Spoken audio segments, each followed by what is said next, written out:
when you think about what's one of the common denominators in all these sort of projects, if you will, it's that everyone requires and needs the same two things, which is materials and labor. Right? We know labor has some problems in terms of shortages, but materials have kind of been the headline news: inflation, commodity increases, all that. And I think a lot of what's being missed right now, and because inflation is such the sexy headline, no one's actually talking about commodity crashing or commodity and inventory buildups. And again, I have people on the ground that are building homes in Arizona right now, and we're watching this all the time. We have people at the lumber yards. We're watching PVC pricing, landfill pricing, the whole nine. And when I look at where the demand on commodities really exists, it's China. China consumes about half of all commodities. And where do they consume? Well, they consume where 26% of their GDP comes from, which is real estate development.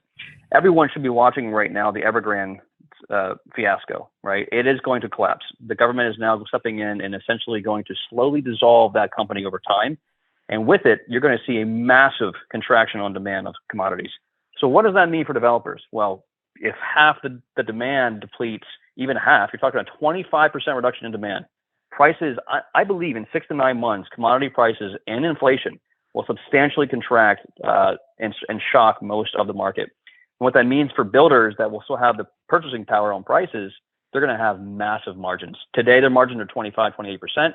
I wouldn't be shocked if their margins were 45, 50% on their products come June next year. So a lot of money out there to be made.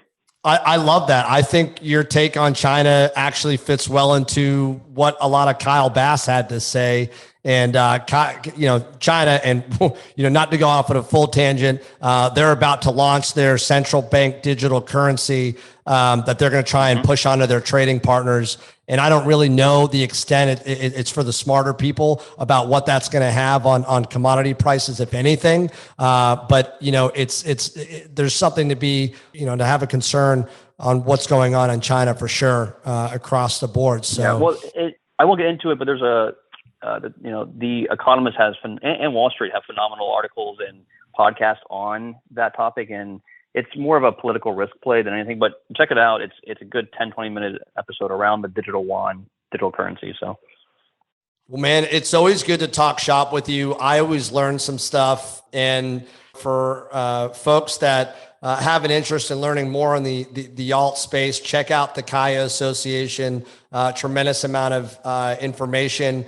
And they are coming to a city near you.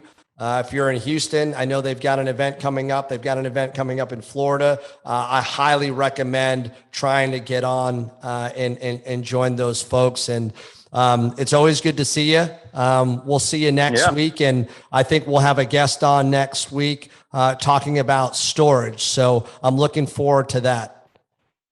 Awesome. All right, sir. Hey, you take care. Likewise. See you guys.